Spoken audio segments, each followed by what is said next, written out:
Imagine a land where rivers rage unpredictably, where floods can wipe out entire villages in hours.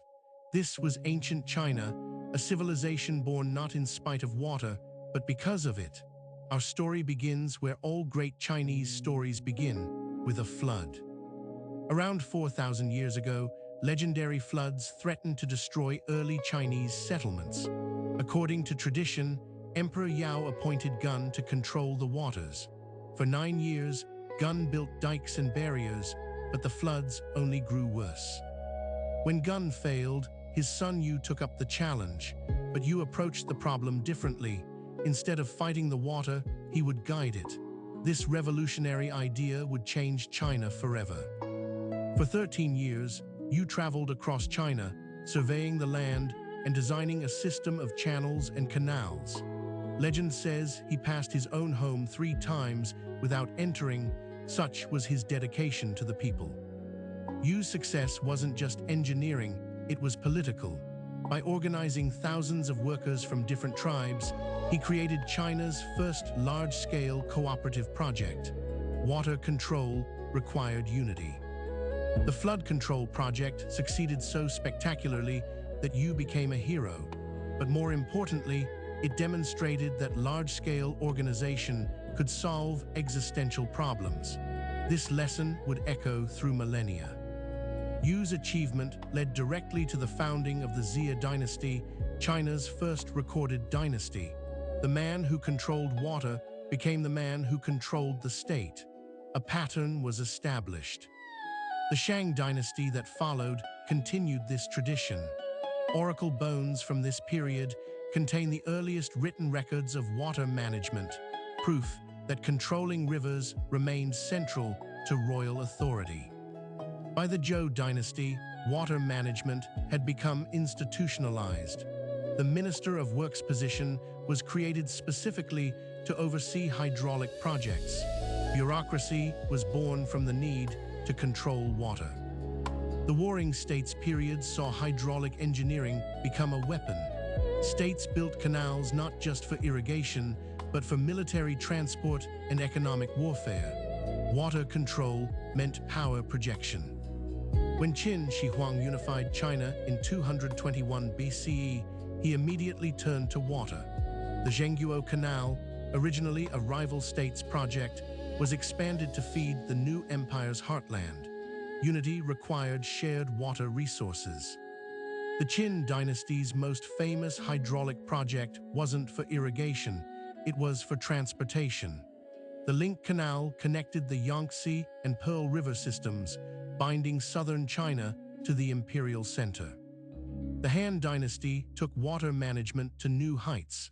They established the first national water administration, with detailed records of rainfall, river levels, and crop conditions. Data collection became state policy. Han engineers developed sophisticated sluice gates and water-lifting devices. The square pallet chain pump, invented during this period, would remain in use for 2,000 years. Innovation flowed from necessity. The Yellow River's nickname, China's sorrow, comes from its devastating floods. In 11 CE, a catastrophic breach killed hundreds of thousands and triggered the downfall of the Xin dynasty. Failed water management meant failed legitimacy. Each dynasty learned this lesson: control water or lose the mandate of heaven. The Tang dynasty responded with massive investment in canal maintenance and flood prevention. Stability required constant hydraulic vigilance. The Grand Canal project began during the Sui dynasty but reached its zenith under the Tang. This 1,800-kilometer waterway connected North and South China, creating an economic and cultural superhighway. The Grand Canal wasn't just engineering, it was political genius. By linking the rice-rich Yangtze Delta with the political capital in the north, it solved the empire's fundamental logistical problem: feeding the center. Song dynasty engineers achieved hydraulic miracles. They built the earliest known pound locks, allowing ships to navigate different water levels. They created elaborate urban water systems for cities like Kaifeng. The song also faced unprecedented challenges. Climate changes caused more frequent floods, while population growth strained water resources. Their response, the world's first paper money, partly to fund hydraulic projects. Mongol rulers of the Yuan dynasty understood water's importance immediately. They repaired and expanded the Grand Canal, recognizing that controlling China meant controlling its water networks. Even conquerors bowed to hydraulic reality. The Ming dynasty faced the Yellow River's worst floods in centuries. Their solution was monumental. The Yellow River Administration became one of history's largest bureaucratic organizations, employing tens of thousands. Ming engineers developed sophisticated flood prediction methods and created elaborate diversion systems. Their most famous hydraulic official, Pan Jixun, spent his life studying the Yellow River's behavior. The Qing dynasty continued this tradition while facing new challenges. Population explosion required more intensive agriculture, which demanded better irrigation. Water management became increasingly scientific. European visitors to Qing China marveled at the hydraulic systems. Jesuit missionaries wrote extensively about Chinese water management, influencing European engineering. China's wisdom flowed westward. The 20th century brought new challenges and new solutions. The 1931 Yangtze flood killed millions, exposing the weakness of the late imperial system. Modern China would approach water differently, but with equal urgency.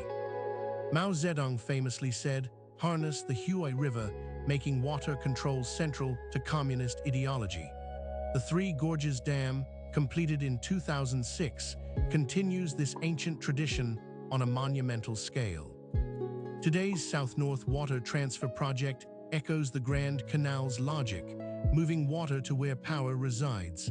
The scale is modern, but the principle is ancient. Water still defines Chinese statecraft.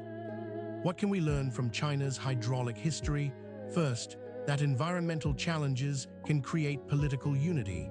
Second, that technical solutions require social organization. Third, that legitimacy flows from effective governance.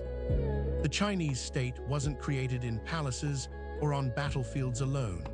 It was forged in mud and water by millions of hands digging channels and building dikes. Hydraulic engineering created more than irrigation. It created civilization itself. From you, the great, to modern engineers, China's relationship with water reveals a fundamental truth. How a society manages its environment shapes its politics, its economy, and its very identity. The current still runs deep. Next time you see a controlled river or a quiet canal, remember, you're looking at more than engineering. You're looking at the foundation of state power, the rhythm of history, and the flow of civilization itself.